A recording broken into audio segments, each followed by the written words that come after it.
pessoal, estamos começando mais um episódio do Gestão com Ela, o podcast das especialistas. E o episódio de hoje, gente, a gente demorou muito para decidir esse episódio, não foi, Duda? Foi, o tema demorou a sair. É um tema que demorou a sair, mas o tema é o último dia que eu pensei em desistir da minha escola. Eita. Duda, será que nós somos as únicas? Não, com certeza. Que um dia já pensamos em desistir? Com certeza tem mais, né, Vanessa? Querendo ou não, é um pensamento recorrente do ser humano, mas é um pensamento recorrente do gestor escolar, porque muitos são os desafios enfrentados e nem sempre a gente vai estar preparado para vivenciar esses desafios. Quem sabe daqui hoje sai alguma dica e um ânimo para talvez alguém que esteja aí pensando em desistir, hein? É isso. Eu me lembro bem, assim, a última vez, né, quando a gente chegou nesse nome do tema, da última vez que eu pensei em desistir, eu me lembro bem que teve uma época, como eu já contei em episódios anteriores, eu iniciei a minha escola em sociedade com a minha irmã,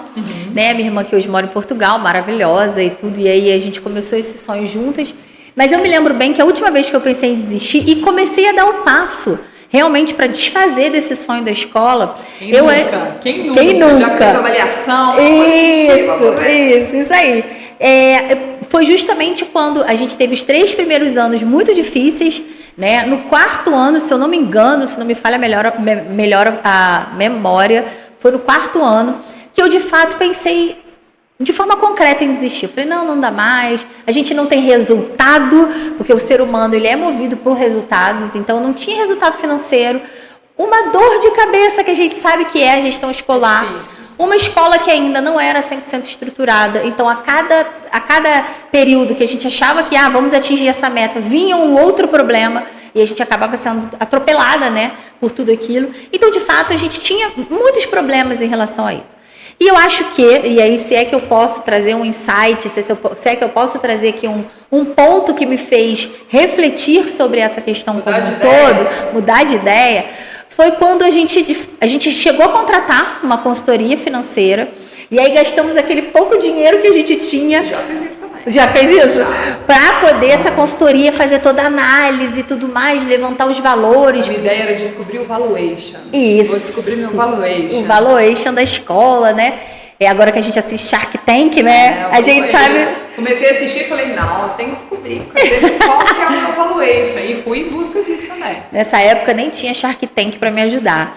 Era bem antigamente, e aí mas eu tinha essa questão, assim, a gente costumava pensar e dizer, a gente tem um elefante branco, é uma coisa de um valor muito grande, mas que nem todo mundo enxerga valor nisso. Porque se a gente for pensar, Duda, em vender a escola, a gente pensa em 2 possibilidades. A primeira possibilidade é você ter um valor real e você encontre alguém que é assim, uma agulha no palheiro, que tenha interesse realmente em investir e dar continuidade naquele projeto, ou as grandes marcas, os grandes grupos educacionais que vão desvalorizar muito, porque para eles aquela escolinha ali é não tem valor sentimental que a gente tem, né? Não tem sentimento, não tem esse amor. E é difícil, né, Vanessa?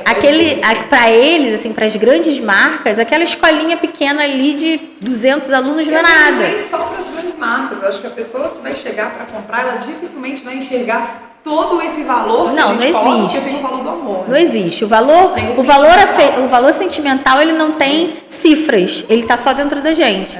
Né? O valor da marca, do negócio, aí ele vai entre receita, despesa e prospecção de crescimento futuro. Sim. E eu não tinha isso, né? Então a gente foi lá, com pouco dinheiro que a gente tinha, contratamos uma assessoria financeira, né, para poder fazer toda essa análise. E aí a gente enxergava que só era essa a solução. Para que nós fôssemos felizes, a gente precisava vender a escola e trilhar outro caminho. E aí, nesse processo dessa avaliação, ficamos meses ali estudando e tinha que ser uma coisa confidencial, né? Porque ainda tem isso, né, gente? De que algum responsável descubra que nesse momento você está pensando. Mesmo, né? Pode dar uma balada ali. Cria uma instabilidade horrível. Então, eu me lembro que a gente ia para casa do meu pai. Meu pai morava sozinho e tinha um apartamento. Então, a gente ocupou a casa do meu pai com várias caixas, todos os balancetes daqueles últimos 3, 4 meses, 6 meses, eu acho. E aí esse consultor ficava lá, trabalhando na sala da casa do meu pai, e ele fazendo todo o levantamento, operação sigilosa. 1,5 milhão de planilhas, e nós íamos uma vez na semana, reunir com esse assessor para poder fazer, né, entender e fazer todos os ajustes ali do que precisava. E isso demorou um tempo, acho que 1 ou 2 meses, a gente fazendo todo esse estudo. No final desse estudo, o que aconteceu? O assessor financeiro demonstrou interesse em comprar. Queria escola. Queria escola. E aí é claro que ele não foi diretamente dizendo que era ele, tinha uma cliente dele, uma amiga, era uma amiga dele na ocasião, e aí aquilo me deu um start. Eu falei, peraí, se esse cara que entende de financeiro, entende de negócios, porque ele já tinha outros negócios dentro da área educacional, tá vendo o valor agregado aqui, o que está acontecendo? E aí é o insight que eu trago aqui para o nosso papo de hoje. O foco.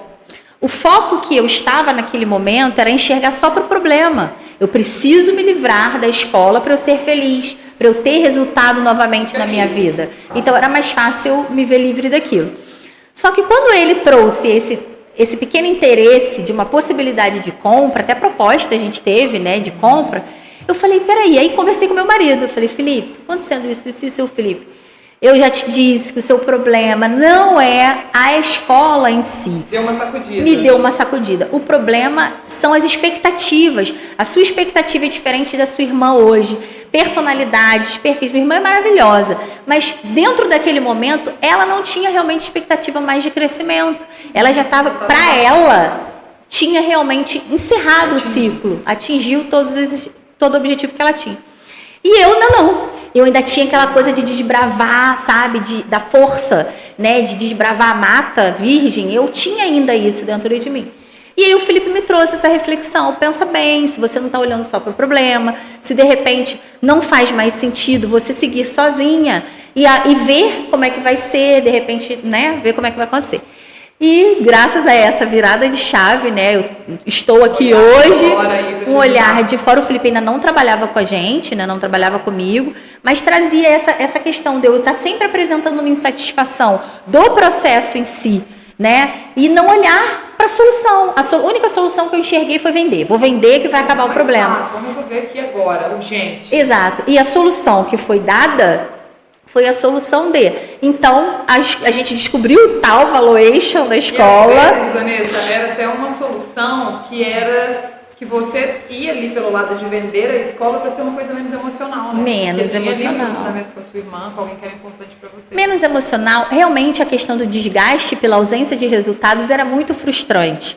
Né? A gente trabalhava e uma reclamação, um pedido de demissão, aí o pouco dinheiro que você estava conseguindo juntar para o fluxo de caixa paga a rescisão daquele colaborador que pediu demissão sem você esperar. Foi 6 meses juntando, foi embora e em vai 6 embora. dias. Exatamente. Então toda essa coisa do a gente nada e parece que está morrendo na praia, sabe? Então essa ausência de resultados desestabilizou a sociedade. Porque se fosse, a gente nunca teve problema societário, problema em si nunca tivemos, mas tínhamos essa dependência. Era uma sociedade que também é um ponto que a gente precisa observar bastante, que tem muita gente que, assim como eu, pensa em desistir, e muitas das vezes a solução é só redesenhar a sociedade, né? Porque é muito cansativo, Eduarda, quando você tem que, eu tenho a minha responsabilidade, o meu sócio tem a responsabilidade dele, mas a gente o tempo todo se presta contas. Sim. Isso é péssimo para o desenvolvimento da empresa. Se nós somos sócios, cada uma tem a sua habilidade, cada uma tem o seu setor responsável, é confiar e seguir em frente. Por isso é tão importante a sociedade se complementar em habilidades e competências, e não a gente procurar sócios por afinidade. Sim. A gente tem que procurar sócios por habilidade. Então, eu enxergar, né, naquela ocasião, que era a única solução era vender escola, é porque todo o processo que envolvia o problema em si, que o problema em si era a ausência de resultado. Não era a sociedade, não era nada, era a ausência de resultado. Não era a reclamação excessiva dos pais, era a ausência de resultados. Tanto que é muito fácil a gente pensar hoje, você que está aí em casa assistindo a gente, se você tivesse um resultado 10 vezes maior do que você tem hoje, certamente você não estaria pensando em desistir. Claro. Não estaria considerando... Gasto tal. Você não estaria considerando essa hipótese. Então, lá atrás, né, isso... Nem sei quantos anos já tem isso, mas lá atrás, Quando eu tive esse pensamento e eu falei que uma outra pessoa estava interessada nos números da minha escola, eu percebi que, opa, aqui tem resultado. A gente só não está sabendo extrair esse resultado. E aí foi o que eu falei nos episódios anteriores, que foi a precificação, o meu maior problema. Depois que eu entendi o que era a técnica de precificar de forma adequada, por carga horária, por horário, aí a coisa começou a virar a chave. Então, quando eu entendi que, para tudo, Vanessa, você precisa olhar para o foco, o teu foco precisa ser na solução. E aí foi quando aconteceu, a gente já tinha descoberto tal valuation da empresa, e aí eu fiz uma proposta para minha irmã, ela não queria mesmo, para ela era algo decidido, tanto que ela foi embora, né, do Brasil, ela é advogada por formação, mas nunca tinha advogado, e ela queria naquele momento fazer concurso. E aí logo em seguida ela foi embora do Brasil.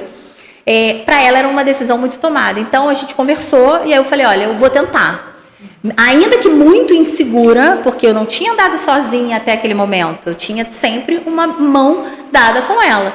Eu falei, eu vou tentar sozinha. E dá insegurança. Né? E dá aquele medo, né? Mudança, tudo gera o desconforto, o medo com os responsáveis, o medo com os colaboradores, né? Quando a gente tem uma sociedade, você acaba assumindo papéis diferente do teu sócio. Então, eu era todo sozinha, não ia ter ninguém para compartilhar uma única dúvida. Então, mas eu fui e encarei. Desbravei aí essa mata e encarei. E hoje a minha escola é muito maior do que era antes, tem resultados muito melhores do que tinha antes. Porque eu parei de olhar para o problema. E aí, quando a gente enxerga o tal plano B na vida, né? Quando a gente tem, eu tenho plano A, eu tenho plano B. Eu sempre fui assim, de querer prever e planejar as coisas, sabe? Muito à frente. Então, eu não gosto de pensar assim, daqui a 2 anos, o que vai acontecer? Não sei, eu sou 100% ansiosa. Então, eu estou sempre pensando à frente. As meninas que trabalham comigo até comentam isso, né? Vanessa, você está sempre um passo à frente de tudo. Mas não é... Eu nem sei se é intencional, eu acho que é mais realmente essa preocupação de entender o que a gente vai fazer a partir daquilo, né? A gente falou em episódios anteriores sobre excesso de confiança na equipe. E aí, se aquela pessoa que você super confia, teu braço direito, sai, some, ou infelizmente decide fazer outra coisa que vai ser melhor para ela, mas não vai ser para você. Então eu busco sempre procurar pensar um passo à frente. E nesse momento também não foi diferente. Né? Então eu fiquei ali com aquele medo, mas a coisa fluiu. E hoje a escola tem outro resultado, outras perspectivas, porque eu de fato parei de olhar para o problema e fui entender onde que estava realmente o que eu poderia fazer, que ação eu poderia tomar ali na escola para fazer essa virada de chave. E aí trouxe várias situações, várias inovações, várias propostas diferentes. A gente já tinha uma estrutura legal. A gente tem que crescer, né, Vanessa? Para provar. Correr também. Você não tem o plano B. Não tem como. É você e você, não tem como esperar de ninguém, não tem como aguardar ninguém, não tem o outro 50% para te ajudar, é você e você. E você para de ter um plano B. Quando a gente tem um plano B, a gente tem uma aluna em comum, que foi da nossa Masterclass, que eu a conheci assim, ela me mandou uma caixinha de perguntas e depois me mandou um direct. E aí nesse direct era um texto, ela dizendo que ela ia desistir, que era a última tentativa dela, que ela ia entrar para mentoria, ela ia desistir. E aí eu fui conversei com ela, eu falei, qual é o seu plano B? E ela tinha um plano B. Quando a gente tem o plano B, a tendência é a gente desistir realmente, considerar a desistência. E veja bem, desistir nada tem a ver com vender e fazer um bom negócio. Sim.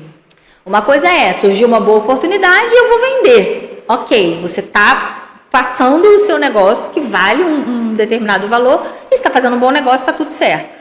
Outra coisa é você desistir daquele objetivo.